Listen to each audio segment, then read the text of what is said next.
Meus amados irmãos, a paz do Senhor. Amém. Vocês estão bem? Amém. Graças a Deus, muito obrigado pelo convite ao pastor João Bosco. É um prazer voltar de novo aqui. É sempre bom estar com vocês. Deus abençoe. A glória de Deus pose sobre esta casa, para que, se Jesus não voltar, daqui a 100 anos nós completaremos 114 anos dessa igreja. Em nome de Jesus. Mas não terá tanto tempo assim. Eu creio que Jesus há de voltar para pegar, para buscar a gente antes. Mas se Jesus não voltar, Deus abençoe a cada um de vocês. Deus abençoe a Lete. Estou vendo a Lete ali. Aleluia, pastor Osiel. É um grande amigo de muitos anos. Mas os afazeres da vida, o trabalho da igreja, as obrigações da igreja, muitas vezes não nos deixa ver nem mesmo os amigos, né? Mas Deus é bom. Amém, irmãos? Amém. Quantos acreditam que Deus tem uma palavra para nós? Amém. Eu vou tentar pregar aqui hoje paradinho, tá bom? Amém. Aleluia, para não dar muito trabalho para o rapaz ali. Então eu vou ser bem calmo hoje. Deus abençoe o Eli, esse rapaz bonito, né? Mas as meninas podem tirar o cavalinho da chuva, que eu já estou casando ele, tá bom? Vou casar ele agora. Em nome de Jesus, é meu secretário, é minha mão, meus braços, né?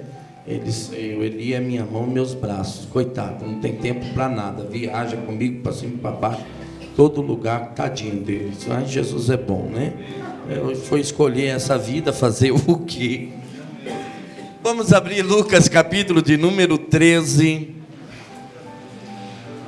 Eu quero confessar a você que esse texto que nós vamos falar é por demais conhecido de vocês. E toda vez que a gente mexe com um texto que é muito conhecido das pessoas, isso pode criar neles alguns problemas, né? Porque nós já criamos uma ideia fixa, né? É isso que Deus fala ali. E quando de repente a gente vem com uma nova ideia, ou sei lá, uma ideia diferente daquilo que a gente crê, pode algumas vezes perturbar os nossos pensamentos. Dizer a você que não é um texto muito fácil de se pregar, ou não é uma mensagem, sei lá, daquelas no evangelho que a gente está vivendo hoje, daquelas mais agradáveis. Mas eu, irmão, conhecendo o pastor João e a liberdade que ele dá para a gente pregar, porque toda vez que ele me convida, ele fala para mim, pastor, é livre, tá bom? Então a gente sente nessa liberdade de falar aos irmãos aquilo que Deus realmente põe no coração da gente. Diferente, outro dia me ligaram de uma igreja para me pregar.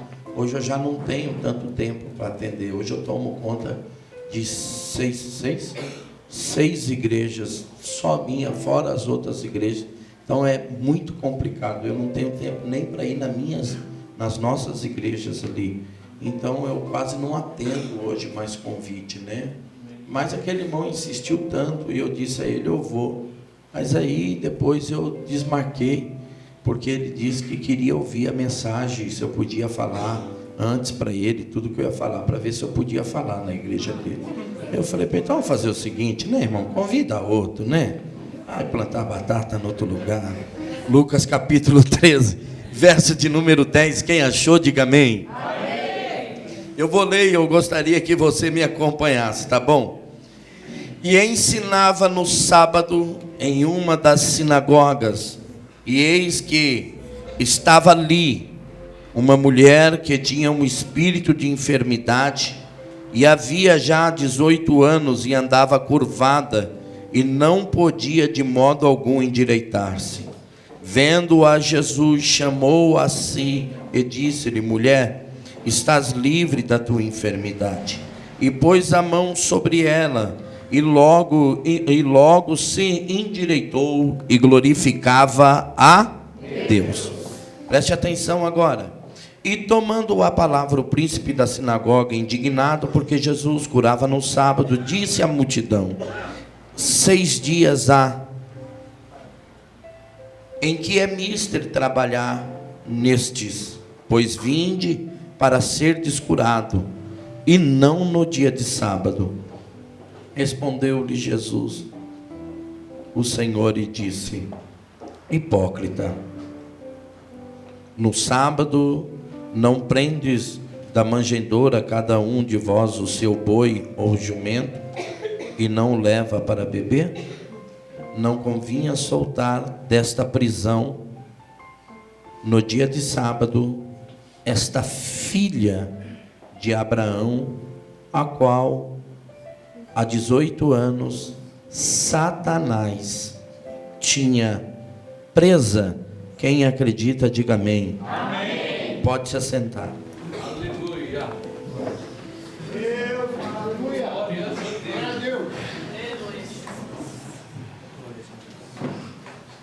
Vou dizer a você que você tem um pouquinho de paciência comigo nos primeiros 10 minutos, tá bom? Nos outros 10 minutos, aí você dá bastante glória a Deus para ver se eu termino nos outros 10, tá bom? Aleluia, em nome de Jesus. Preste atenção, talvez ao ler esse texto, e a gente pode passar por ele sem perceber algumas verdades que há nesse texto. Eu sempre digo, é uma crítica minha, nós os pentecostais, nós temos a tendência do imediatismo, é algo muito próximo de nós, os pentecostais. Nós fomos educados, ensinados, desde quando o Pentecostes chegou na América, principalmente aqui na América do Sul, há cerca de 113 anos atrás, o nosso Deus, o Deus do já, o Deus que opera na hora, o Deus que faz na hora, o Deus que tudo nós queremos para já. Maior prova para você que esse imediatismo só não tomou conta da igreja, isso é um reflexo, e eu tenho muito medo disso, irmãos. Spurgeon disse que quando Spurgeon, aquele príncipe dos pregadores do século XVIII, ele disse uma grande verdade. Ele disse que a grande preocupação dele é que quando a igreja tem pouca influência sobre o mundo, é que o mundo tem muita influência sobre a igreja. E aí eu venho preocupado porque eu começo a perceber que hoje nós, a igreja, estamos mais preocupados em sermos iguais ao mundo do que sermos diferentes dele. Quando eu digo igreja, eu estou dizendo da minha. Eu estou dizendo da minha igreja, eu sou pastor de igreja. E aí, por quê? Porque nós temos aquela ideologia hoje de que, de alguma maneira, nós temos que ter atrativo para trazer eles. Porque se de alguma forma nós não deixarmos, nós não, de alguma maneira, nós não nos tornarmos atrativos ao mundo, nós nunca traremos eles. Só que eu vou dizer uma coisa a vocês, isso não é eu que digo, isso é a própria psicologia, os cientistas dizem isso, que na verdade, o que mais se atrai não são os iguais, mas o oposto, aqueles que são diferentes é que se atraem. É o oposto que se atrai. Então eu quero concordar com Spurgeon, que dizia, quanto mais diferente a igreja for do mundo, mais o mundo vai procurar a igreja de Jesus. Porque igual por igual eles ficam onde estão.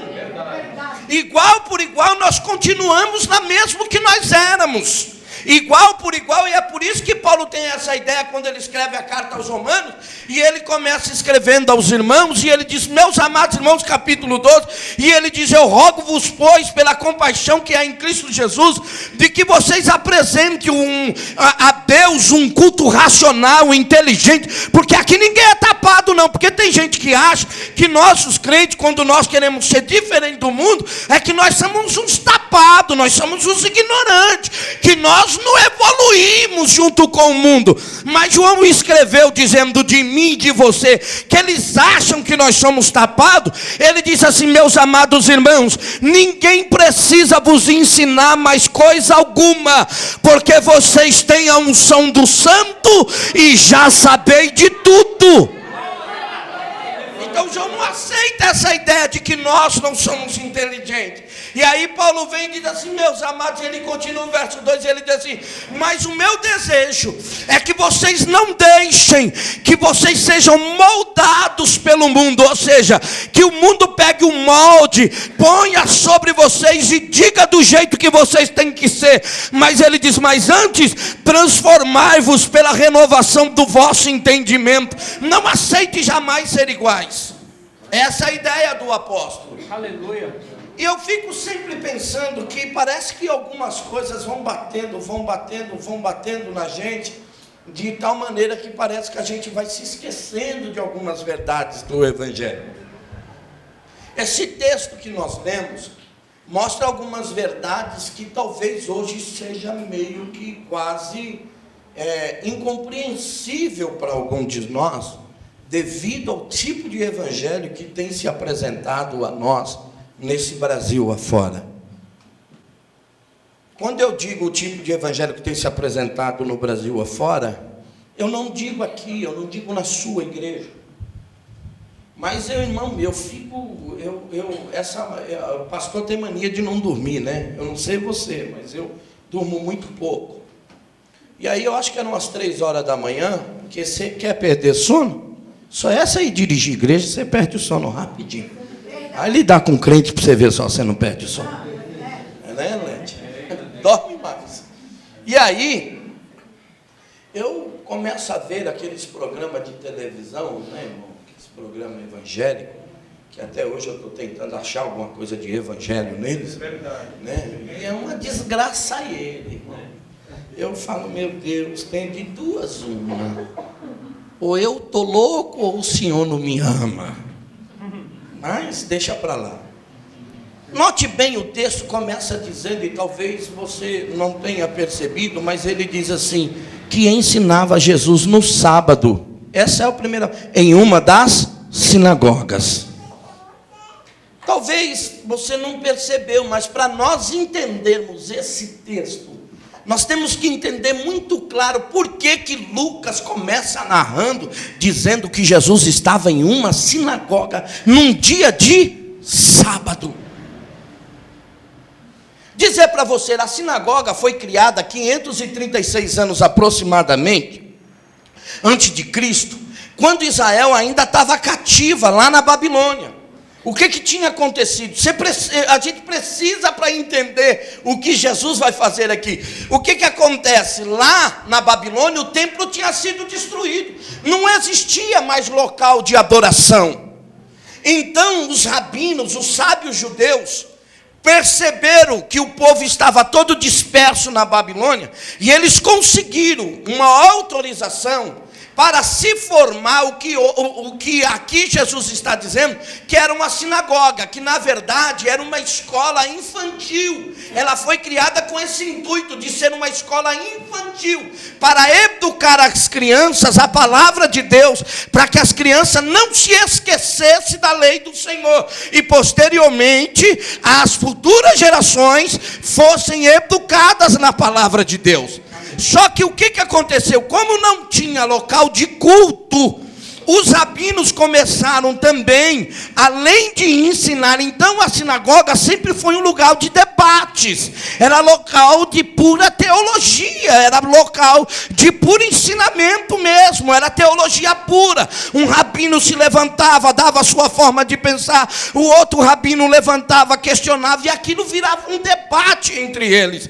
Só que o que acontece? Por falta de local de culto, que era o templo, então agora eles começaram a se reunir na sinagoga, e a sinagoga também virou um local de adoração, também virou um local aonde Deus era cultuado. Só que Deus era cultuado debaixo de muito ensinamento, era debaixo de muita compreensão, porque eram os rabinos que dirigiam o culto. E se você perceber aqui, você vai ver só que a coisa continuou até os dias de Jesus, em pleno sábado. Olhe bem o que o texto diz. O texto diz que Jesus entrou na sinagoga deles, não foi para cultuar, Jesus entrou lá para ensinar. E quando Jesus entra para ensinar, E aí está o foco do negócio. O que era ensinado dependia muito do pastor da sinagoga. Vou dizer assim, porque existia o que ele chamava, como nós lemos aqui no verso 14, o príncipe da sinagoga. Era alguém que presidia sobre ela. Era alguém que o seu pensamento se aflorava sobre os demais. Era alguém que o pensamento dele era o que prevalecia. A ideologia daquele mestre era o que era ensinado. Ele era o doutor da sinagoga, ele era o pastor da sinagoga, ele era o grande mestre. Lá só se podia ensinar o que ele queria, ou aquilo que ele acreditava, ou aquilo que era da sua ideologia, da sua linha teológica. A linha teológica desse homem, desse príncipe da sinagoga, ela é radical demais. Ela é bem judia. Ele é um judeu nato. Ele não é daqueles judeus, como nós falamos, os helenistas, que são os judeus já educados pela cultura grega e que tem uma mente mais aberta. Não. Ele é um judeu nato. Provavelmente isso aqui, ele é um fariseu. E não é fariseu no sentido de pejorativo, não. Mas um fariseu daquele que é guardador das leis, daquele que é radical naquilo que acredita. Aí, os membros já sabem a ideologia. Então, quem aqui conhece o bispo? Levanta a mão. Quem já sabe o que o bispo acredita? Faz assim com a mão. Você já sabe. Por quê? A igreja é a cara do seu pastor. Eu dizia para o Eli, meu secretário, eu dizia para ele: Eli, observe essa igreja. Está vendo como é tudo num lugarzinho? Eu falei para ele: pode procurar, eu duvido se achar uma casquinha, qualquer casquinha no chão dessa igreja. Aí eu falei para ele: agora olhe para o pastor. O quê? É o retrato, a igreja é o retrato do pastor. É ou não é? Glória a Deus. Não é verdade? Aleluia, Deus. E aí, esta igreja, a ideologia dela, calma que eu vou chegar lá, irmão. Tem um pouco que eu falei para você ter paciência. Sabe qual que é a ideologia? Sabe qual que é a teologia desse homem? A teologia dele é mais ou menos um foco da teologia de alguns hoje, que eles marcam o dia certo que Deus tem que operar nesse dia. Deus é obrigado a seguir uma cartilha determinada por nós. Deus é determinado a fazer o dia que eu quero que Ele faça.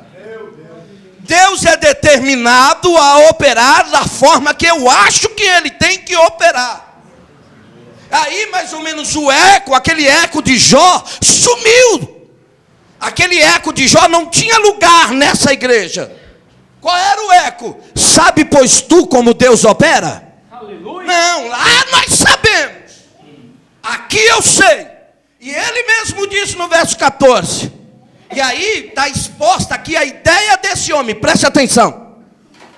A sua ideia é o seguinte: vocês têm segunda, vocês têm terça, vocês têm quarta, vocês têm quinta e vocês têm sexta-feira para buscar qualquer necessidade em respeito à cura de Deus para vocês. Dia de sábado aqui, Deus não cura. Vocês têm 6 dias. O 7º é só para glorificar Deus. E aqui, dia de sábado, Deus não pode curar. Quer que eu diga para você como é que era essa igreja? Poderia chegar alguém morrendo. Poderia chegar alguém caindo pelos corredores dela. E alguém diria: pastor, a irmã fulana está passando mal. Ele falou: deixa ela morrer, hoje é sábado, meu filho. Está aqui. Não, mas pastor, ela está com a corda no pescoço. Deixa ela se enforcar, meu filho, hoje é sábado. Eu oro só de segunda a sexta para isso. Hoje não é dia. Que coisa, não? Olha para o seu irmão e diz: essa era a ideia do pastor dessa igreja. E Jesus entrou lá. Que coisa, não, irmão? Parece que de vez em quando Deus manda alguém diferente para quebrar as ideias fixas que a gente tem na nossa mente. Aí chega Jesus lá. Eu vim cultuar com os irmãos hoje. E quando ele veio cultuar, ele diz o seguinte: eu vim cultuar e ele tem o seguinte, irmão, eu vim aqui hoje para pregar.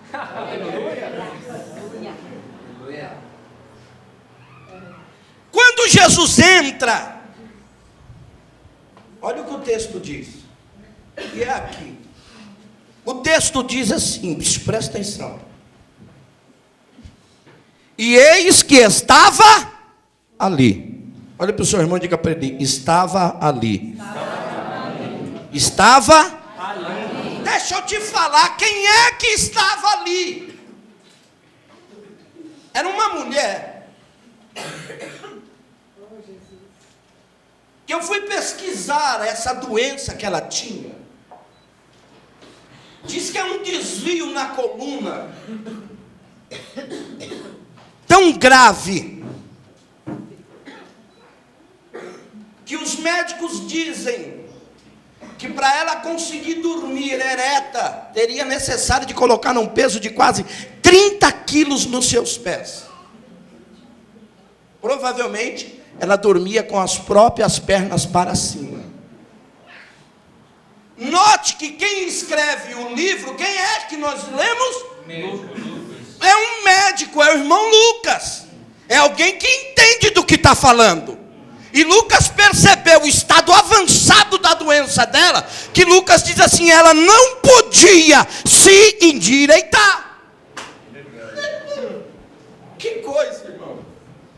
Sabe como é que essa mulher andava, irmão?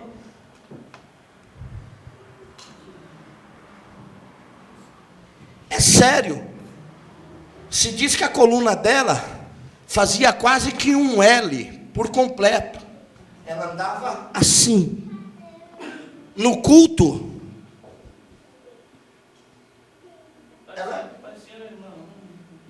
ela não levantava para olhar a igreja. A maioria das vezes ela estava prostrada de cabeça baixa. Provavelmente, e vocês sabem que as mulheres na sinagoga não tinham direito de fala, e elas ficavam encostadas em um canto. Só que quando Jesus entra, Jesus vê ela. Agora, pera, deixa eu te falar. O texto diz que ela estava ali. Eu não sei, irmão, se Jesus... A ideia que Lucas dá é que Jesus tinha ido muitas outras vezes naquela sinagoga. Eu não sei quantos anos Jesus frequentou aquela sinagoga. Eu não sei se Lucas depois, porque eu acho que isso é o mais lógico, porque ele diz, quando ele começa a escrever o seu livro, ele escreve o livro e ele escreve a Teófilo, e ele diz: ó amado Teófilo, eu fui por minúcia pesquisar para saber se tudo que eu vou te falar era verdade e como as coisas aconteceu. Então parece que Lucas faz uma pesquisa da vida dessa mulher. E Lucas descobre que ela vem sendo, que ela está enferma há 18 anos. São 18 anos de uma enfermidade que a escravizava. Só que o texto diz, sabe o que, irmão? Que quando Jesus entra, ela estava lá. Deixa eu te dizer uma coisa. Se você fizer a cronologia bíblica, você vai descobrir que essa vez aqui que Jesus entra na sinagoga é a última vez que ele vai na sinagoga antes dele morrer no Calvário. É essa daqui. Você não entendeu ainda? É a última vez que Jesus vai na sinagoga antes da sua morte.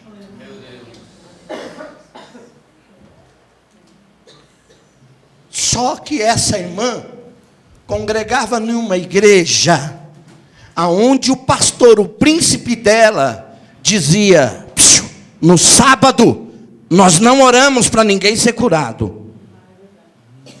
E que dia que era aqui, irmão? Sábado. Que dia que era, irmão? Sábado. Que dia que era? Sábado. Aonde ela estava? Ela é enferma há 18 anos. E aí parece que eu estou vendo ela sair de casa com aquela enfermidade que ela não podia se endireitar. Parece que eu estou vendo alguém perguntar para ela se é que ela tinha filho. Algum filho deve perguntar: mãe, onde você vai? Eu vou para a sinagoga, meu filho. Mas hoje é sábado. Então, meu filho, eu vou para a sinagoga. Mãe, mas o que você vai fazer lá, mãe? Será que você não sabe, mãe, que o pastor de lá nem ora para Deus curar ninguém dia de hoje, mãe? Será que você não está vendo que hoje a sua oração não vai ser respondida, mãe? Será que você não está vendo que hoje, se você for lá, você vai voltar para casa do mesmo jeito? Parece que essa mulher está tentando ensinar para nós uma grande lição. Dizendo: meu filho, eu não vou lá atrás de cura, eu vou lá para adorar a Deus. Porque senão ela não estaria lá no sábado, porque o líder dela já tinha declarado: aqui eu não oro para Jesus curar dia de sábado. Só que o seu coração compungia ela. E ela disse: mesmo que ele não ore, eu vou lá, Senhor, eu vou lá para te adorar. Talvez a doença dessa mulher queira mostrar para nós alguma coisa. Que quem vem adorar Deus, irmão, não tem tempo para ficar olhando para os lados. Não tem tempo para ficar olhando se alguém vai fazer ou vai deixar de fazer. Ela não podia nem olhar para o rosto de ninguém. Isso demonstra que ela não está se importando com quem está da direita ou com quem está da esquerda. Ela veio para adorar a Deus e ela vai adorar a Deus. Pergunta para o seu irmão do lado: ajuda eu a pregar. Fala agora, mais uns 10 minutos. Fala para ele: pelo amor de Deus, ajuda o pastor a pregar. Pergunta para ele: se você soubesse que hoje Deus não responderia a sua oração, que hoje Jesus não curaria suas enfermidades, que hoje Ele não atenderia os anseios do seu coração, você ainda estaria aqui? Ou quem de vocês estaria em casa vendo uma novela, um filme legal, mas quem vem adorar a Deus não se importa se Ele faz ou se Ele deixa de fazer. Nós viemos para adorar a Deus na beleza da sua santidade. Aleluia, aleluia.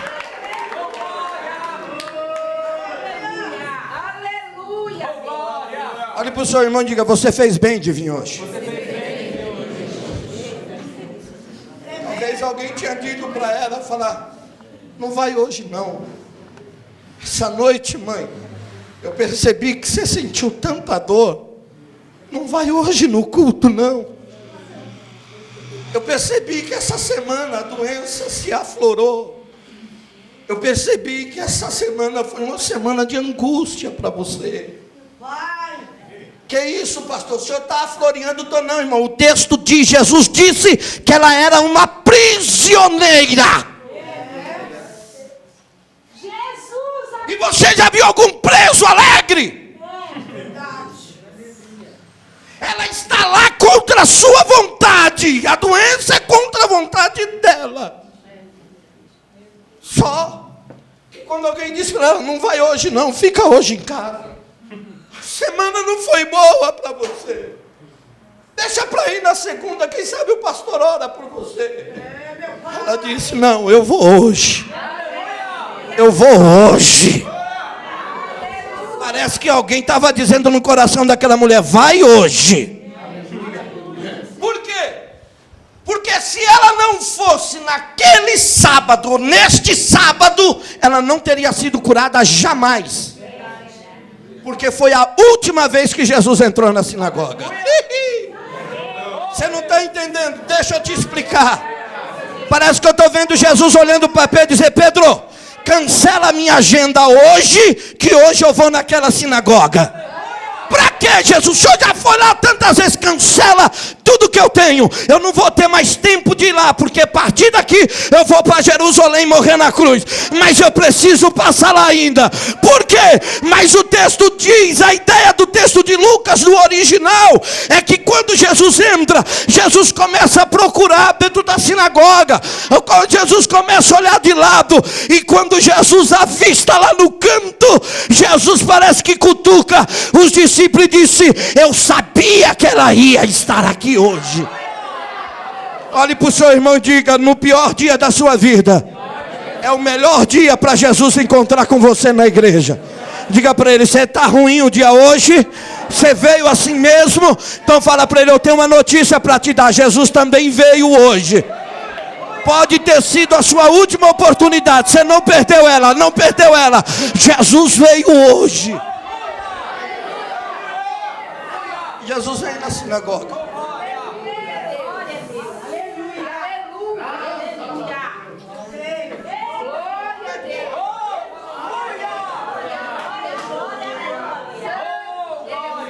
O que eu gosto de Jesus, irmão, é que Jesus não está nem aí para o que nego acredita ou deixa de acreditar. Pouco interessa para Jesus a teologia mascateada que os homens querem. Jesus resolveu e ele veio. E eu quero ver quem é que vai impedir Jesus de ensinar. Eu quero ver quem é que vai impedir Jesus de falar. Jesus é por educação. O mestre da sinagoga sabe que ele é rabino. E aí, assim, irmão, vamos ouvir uma palavra pelo Jesus de Nazaré. Aí o povo já começou a cutucar o outro. Falou: agora vai sair alguma coisa boa. Parece que eu estou vendo algum, acho que foi nessa sinagoga que surgiu aquele dito: ele não ensina como os demais, tá? Ele ensina com autoridade. Vamos ver o que ele vai fazer. Alguém já tinha visto Jesus curar o homem da mão errada num dia de sábado também. Olhe para o seu irmão e diga para ele assim: o alvo não é você. Fala para ele: o alvo é atacar o seu Deus. Mas como eles não têm coragem para falar direto com o seu Deus, eles tentam atacar você. O mestre, quando viu que Jesus curou a mulher, ele se levantou e falou: será que vocês não sabem? Vocês não sabem que vocês têm 6 dias? Mas o alvo não é ela, o alvo é Jesus. Só que falar de mim é fácil. Eu quero ver falar do Deus que eu sirvo. E aí, irmão, criticar alguém, ninguém vai ficar escandalizado comigo não, né? Chutar cachorro morto é fácil. Eu quero ver chutar cachorro vivo. Falar dos galhos, Jesus disse, é fácil. Eu quero ver falar da oliveira. Aí o cara começa. Aí Jesus levanta. Jesus não aguenta. O que eu gosto de Jesus é que Jesus não manda recado para ninguém. Jesus levanta, olha para ele e diz: bando de hipócrita. Sabe o que Jesus está falando? Para de atacar quem não consegue se defender. Quer falar? Fala para mim. Fala para mim. Aí Jesus vai logo direto, irmão. Fala para eles assim: escuta aqui uma coisa. Quando o teu boi no sábado tem sede, você não tira ele e leva para beber? Então, foi a mesma coisa que ele disse no dia que ele curou o homem da mão mirrada, em Marcos capítulo de número 3. Quando o boi de vocês está caído no poço, com a corda no pescoço, vocês não vão lá e não tiram ele para ele não morrer? Então, por que vocês fazem isso? Porque doeu no vosso bolso, né? Sabe por que vocês não dão valor para eles? Porque não custou nada para vocês, mas custou muito para mim. Primeiro custou a minha glória, segundo vai custar o meu próprio sangue. Glória a Deus. Jesus cura essa mulher milagrosamente. No último dia. Só que deixa eu falar uma coisa para você. São 18 anos de espera. Não é 18 dias, são 18 anos. Indo ao culto todos os dias.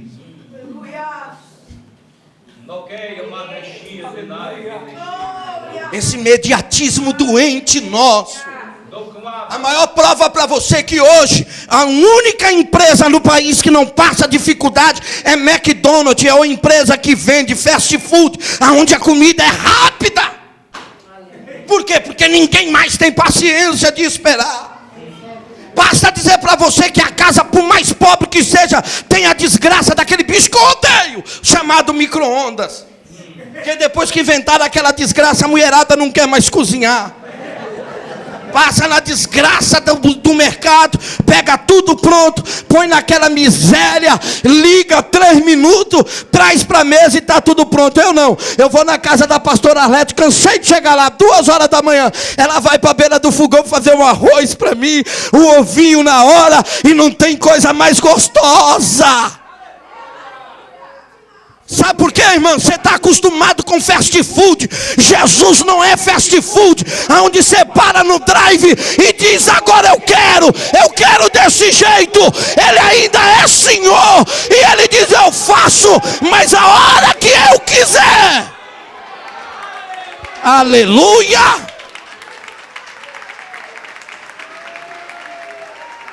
Aleluia! Olhe para o seu irmão e diga para ele: você serve um Deus que Ele determina os dias, as horas, as estações e os anos.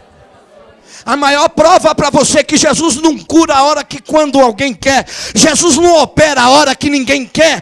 Porque o líder da sinagoga disse: aqui ninguém cura de sábado. Jesus disse: eu vou curar, só para mostrar que Deus é livre para operar a hora que Ele quiser.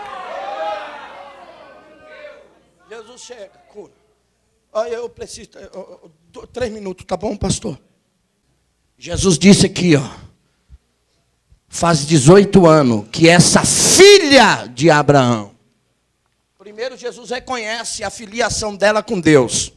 Filha de Abraão, porque os fariseus, lá um dia interrogando, dizem assim: nós também somos filhos de Abraão. Jesus falou: é nada. Por que não é? Porque se vocês fossem filho de Abraão, vocês me ouviam. Porque Abraão viu o meu dia e se alegrou. Mas esta mulher, e isso, olha para o seu irmão e diz assim: o meu estado não prova nada de quem eu sou. Porque essa desgraça desse evangelho hoje está dizendo que crente não pode sofrer, está dizendo que crente não pode mais passar provação. Se você é filho de Deus, você tem o melhor da terra. É nada. Ela era filha de Abraão e estava escravizada há 18 anos. Escravizada, sabe por quê, irmão? Está no texto aí, eu vou deixar você ler para você não falar que eu estou inventando. Quem é que escravizava ela? Próprio diabo. Que é isso, pastor? Pelo amor de Deus, que é isso, pastor? Ele está aqui debaixo do meu pé. Vai nessa. Judas escreveu e diz assim: eles zombam daquilo que não sabem, zombam daquilo que não falam. Será que vocês não sabem que quando o anjo de Deus foi dividir ou foi defender o corpo de Moisés, não ousou falar qualquer palavra de acusação contra Satanás, mas ele mesmo diz: o Senhor te repreenda, Satanás. Loucura de uns crentes loucos que acham que tem mais poder. Vou dizendo a você que o próprio escritor aos Hebreus diz: Deus criou o homem menor do que os anjos. E se você não sabe, o diabo é um anjo, ele está muito acima de você. Pastor, o que o senhor está dizendo? Calma que eu vou te falar.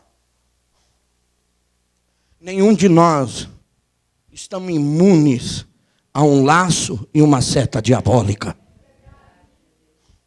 Agora olha para o seu irmão e diz assim: o diabo pode até tocar num crente. Fala para ele: o diabo pode. Mas fala para ele: só que antes ele tem que fazer uma reuniãozinha com Deus. Vocês se lembram? A Bíblia diz que vindo, pois, os filhos de Deus se apresentaram diante de Deus, e Deus disse: viste o meu servo Jó?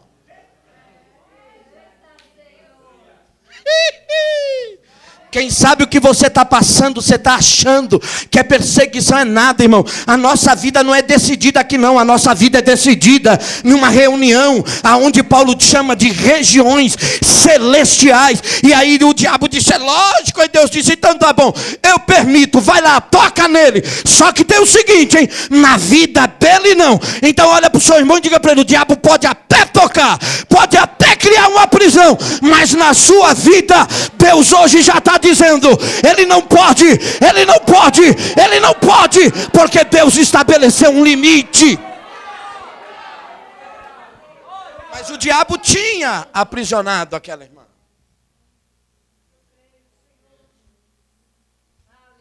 Leia Atos capítulo de número 16 e você vai achar Paulo dizendo assim: o Espírito Santo me impediu, o Espírito de Cristo me impediu de entrar na Ásia. Só que você vai achar Romanos, ele dizendo assim aos irmãos de Romanos: muito tempo antes eu já quis ir ter convosco, mas o diabo me impediu. Essa palavra impedimento no original quer se dizer criar trincheiras. Você já viu quando o exército cria uma trincheira para o outro não passar? O diabo pode fazer isso. Só que eu tenho uma notícia para dar para essa igreja. O diabo pode até tocar num crente. Muitas vezes nós não sabemos, porque Jó, escute o que eu vou lhe falar. Jó não sabia da reunião. Passou o que passou, Deus não lhe falou. Capítulo 3, ele teima e quer saber de Deus o porquê. Deus não lhe fala. Deus restitui tudo de Jó e lhe dá até filhas e herança para suas filhas no capítulo 32. Só que nunca Deus falou para ele o que tinha acontecido da reunião celeste. Olha para o seu irmão e fala: para a mão de ser murmurador. Tu não sabe de nada. Tu não viu, está murmurando do quê? Fica quieta. Quem sabe Deus fez uma reunião ao teu respeito. Você não sabe que ninguém o quê? E alguém só pode tocar em você se Deus lá do céu dizer: pode. Olhe para o seu irmão e diga: eu tenho uma notícia para te dar hoje. Pega na mão dele e fala: pelo amor de Deus. Fala para ele: se você não der um glória a Deus agora, o pastor vai jogar o microfone de lá para cá na sua cabeça. Não, fala para ele: o pastor vai jogar o microfone na sua cabeça. Pega na mão dele, aperta a mão dele, fala para ele: eu tenho uma notícia para te dar. Quem sabe você está sofrendo há muito tempo, mas permaneceu fiel, vindo à casa de Deus. Eu tenho uma notícia para te dar hoje. Fala para ele: é uma notícia vinda direto da boca do próprio Jesus para você. E eu vou falar para você o que está na Bíblia, está na invenção da minha cabeça não. Que Jesus diz para ele. Então segura, fala para ele: segura que eu vou te dar a notícia. Se você não der um glória a Deus agora, você vai ser comido de bicho. Fala para ele: o Filho de Deus. Fala para ele: foi Jesus que disse. O Filho de Deus se manifestou para desfazer toda a obra do diabo, toda a obra de Satanás. É hoje que Jesus põe você em liberdade. É hoje que Jesus corta o laço, quebra a lança e ainda queima o carro no fogo. Quem acredita nessa verdade? Fala para o seu irmão: é hoje a liberdade que Jesus traz. Diz para ele: Jesus se manifestou para desfazer toda a obra do diabo. Toda a obra do diabo. Pensando nisso, Jesus ainda disse: toda planta que o meu pai não plantou, ela vai ser arrancada. Aleluia. Aleluia. Você é jardim de Deus. Isaías capítulo de número 5. Vós sois o jardim do Senhor. Olhe para o seu irmão e diga para ele: você é jardim de Deus. Não, fala para ele: de verdade, você é jardim de Deus. Eu vou te falar só o que diz a Bíblia, tá? Isaías 5. Ele limpou a terra. Ele tirou as pedras. Ele cercou, abriu um lagar, fez um lago. E o texto diz: e o Senhor plantou a nós. Você plantou o Senhor. Só que Jesus mostrou para nós que de repente, no vacilo da nossa vida, foi Jesus que disse isso: dormindo, pois, os homens. Esse dormir pode ser um vacilo nosso, ou até mesmo uma canseira. É natural dormir, é ou não é? Dormindo nós, o inimigo veio e plantou o joio, uma erva daninha, nesse jardim chamado Jardim de Deus. Não é dado a nenhum de nós o direito de arrancar. Mas Jesus disse: o meu pai é o agricultor, eu sou o lavrador. Vocês se lembram dessa parábola? Ele disse: eu sou o lavrador. Toda planta que o meu pai não plantou vai ser arrancada. Por que que ele pode? Porque ele está dizendo: eu conheço o que o meu pai plantou. Você não entendeu ainda? Dá a mão para esse irmão falar. Agora é a última vez. Fala para ele. Mas pega assim na mão dele e fala: é a última. Fala para ele: é uma profecia para você. Só para você que acredita. Fala para ele: é uma profecia para você. Quem sabe o diabo plantou aí alguma erva daninha que você não está conseguindo vencer. Porque você sabe que o joio, o problema de arrancar o joio, tem diferença sim, viu? Mas o problema, eles são muitos iguais, mas há uma diferença. O trigo, você sabe qual é a diferença básica do joio e do trigo? É que quando o joio fica maduro, ele fica ereto. O trigo não, ele fica curvadinho. O crente, irmão, sempre está curvado, se humilhando diante de Deus. Mas o problema é que a raiz do joio, ela se entrelaça com a do trigo. E aí quando você arranca o joio, você pode tirar o trigo junto. Mas Jesus é especialista em tirar a erva daninha da nossa vida. Eu sei que você tem enfrentado algumas dificuldades, porque essa erva daninha cresceu sem que você quisesse. Mas hoje eu estou te dizendo, Jesus veio aqui hoje para desfazer toda a obra do inimigo. Dá a mão para esse irmão e fique em pé no nome de Jesus. O meu horário já estourou. Oramandoria séria. Louve assuminde que ela mastéria labarra súbria. Você não vai acreditar, irmão, se eu te contar. Moramandereva séria. Você não vai acreditar se eu te contar. Parece que Paulo disse: há coisas inefáveis, se eu contasse, nenhum de vocês conseguiriam entender. Lembra quando Maria foi encontrar com Jesus no jardim? O texto diz assim: pensando ela ser o jardineiro.